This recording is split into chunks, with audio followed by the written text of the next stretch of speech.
تھوڑا سمجھو، میری بہنیں بھی سمجھیں اور آپ بھی سمجھیں، اور پھر آج مسلم معاشرے کا اور خود اپنا احتساب کریں۔ علامہ احمد صافی رحمت اللہ تعالی علیہ فرماتے ہیں، غور سے سنیے گا، لغو سے مراد یعنی بیہودہ، لغو سے مراد ہر وہ قول، فعل اور ناپسندیدہ یا مباح کام ہے جس کا مسلمان کو دینی یا دنیاوی کوئی بھی فائدہ نہ ہو۔ ایسا کام جس کا نہ کوئی دینی فائدہ ہے اور نہ کوئی دنیاوی فائدہ ہے، اگر کوئی مسلمان یہ کام کرتا ہے تو گویا یہ بےہودہ کام کر رہا ہے، اس کو کبھی کامیابی نہیں مل سکتی۔ کامیابی اس سے ملے گی جو یہ بےہودہ کام چھوڑ دے۔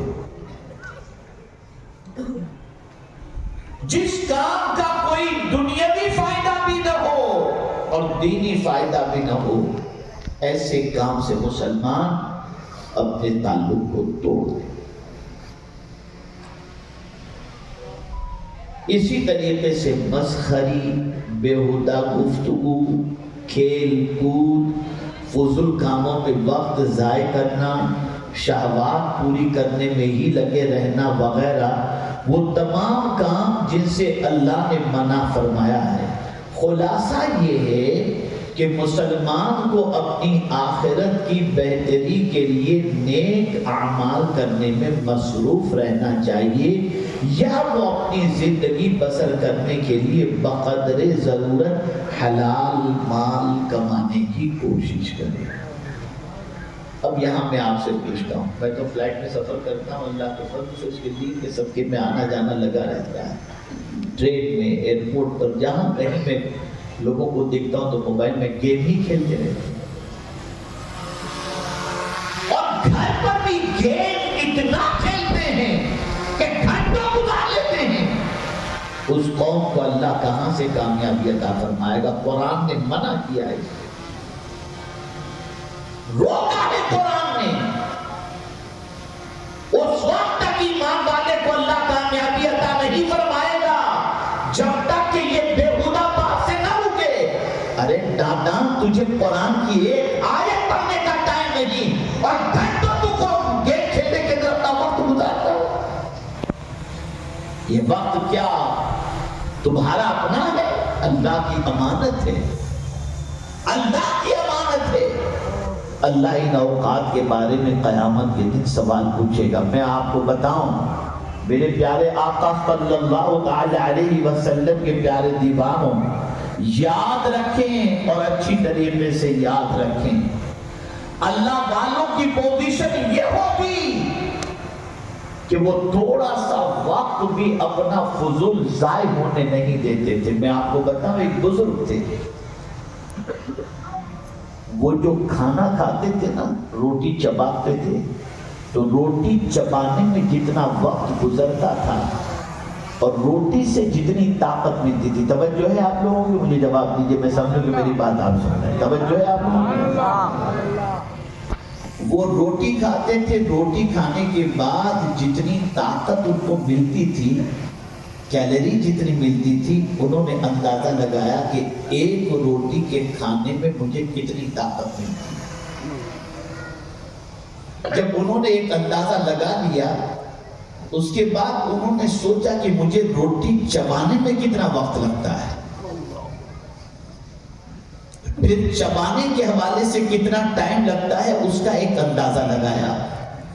پھر انہوں نے سوچا کہ میں کوئی ایسا مشروب تیار کر لوں کہ جتنی طاقت کی، قوت کی مجھے ضرورت ہے، وہ میں بس 2 منٹ کے اندر، ایک چند سیکنڈ کے اندر وہ شربت پی لوں، ایسا شربت پی لوں جس سے مجھے اتنی طاقت مل جائے، اور روٹی چبانے میں جتنا وقت گزرتا ہے اتنا وقت میں اللہ کی تسبیح میں گزارتا۔ تو فرماتے وہ اللہ والے نے اس وقت کو بھی بچا لیا اور اس وقت کو اللہ کی تسبیح کے اندر خرچ کیا، تب وہ اللہ والے بنے اور کامیاب بنے۔ آج ہماری قوم پورا 2020 میچ بیٹھ کر کے دیکھتے ہو، سمجھتے ہیں کہ باپ یار وہ سب پروفیشنل ہے، ان کو پیسہ ملتا ہے، تم کو کیا ملتا ہے؟ الیکٹرک تو تمہارا جل رہا ہے، تمہیں تو کچھ ملنا ہے نہیں۔ بچو، لاکھ چیزوں سے بچو، جب تک کہ تم فضول چیزوں سے نہیں بچو گے اس وقت تک تم کامیاب نہیں ہو سکتے۔ اسی کی تفسیر اور مزید ایک جگہ پر آئی، ہر باطل کھیل تماشے اور وہ بات یا عمل جو جائز نہ ہو اس سے بچنا ضروری ہے۔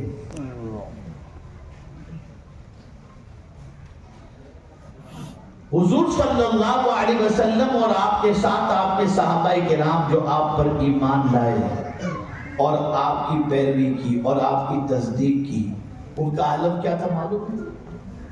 اب یہ تفسیر طبری کے اندر ہے، ان کا عالم کیا تھا جانتے ہیں آپ؟ وہ اگر کسی بیہودہ کام کہیں ہو رہا تھا یا ہو رہا ہے، وہاں سے گزر کے تو منہ موڑ لیتے تھے، اس طرف دیکھتے بھی نہیں تھے، دیکھتے بھی نہیں تھے، منہ موڑ کے چلے جاتے تھے کہ یہ کیا بیہودہ کام ہو رہا ہے۔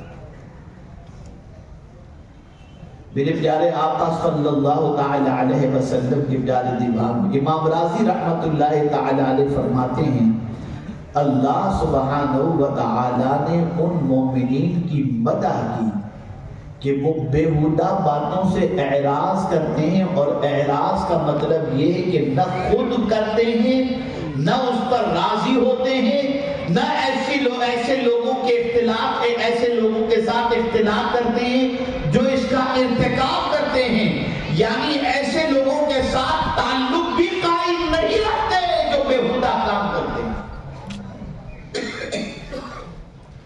جو بیہودہ کاموں میں لگے رہتے ہیں، ایسے سے اختلاف بھی نہیں رکھتے، نہیں ملتے ان لوگوں سے، نہ اس میں پڑھتے ہیں نہ ان کے ساتھ اختلاف کرتے ہیں۔ میرے پیارے آقا صلی اللہ علیہ وسلم کے پیارے دیوانوں، اسی لیے قرآن کہتا ہے وَإِذَا مَرُّوا بِاللَّغْوِ مَرُّوا كِرَامًا، کہ جب وہ کسی بیہودہ بات کے پاس سے گزرتے تو اپنی عزت سنبھالتے ہوئے گزر جاتے۔ اب آئیے میں تھوڑا سا یہاں اس کو اور سمجھا دوں، کیا شادیوں کے اندر خرافات بیہودہ چیز نہیں ہے؟ کیا غلط رسمیں بیہودہ چیز نہیں ہے؟ آپ مجھے بتاؤ، اس کے علاوہ یہ کیرم کلب کھولنا، یہ رات بھر ڈاج کھانے باجے تماشے میں مصروف رہنا، یہ جو ہے آن لائن گیم کھیلنا، یہ پب جی کھیلنا اور ان ساری چیزوں کے اندر گرفتار ہو جانا، کیا یہ بیہودہ چیز نہیں ہے؟ میرے پیارے آقا صلی اللہ تعالی علیہ وسلم کے پیارے دیوانوں، اللہ اس قوم کو کامیابی نہیں عطا کرتا جو قوم بیہودہ کاموں کی مرتکب ہو، اللہ تو ان قوموں کو کامیابی عطا کرتا ہے جو اپنے ایک ایک منٹ کا استعمال صحیح طور پر کر رہا ہو۔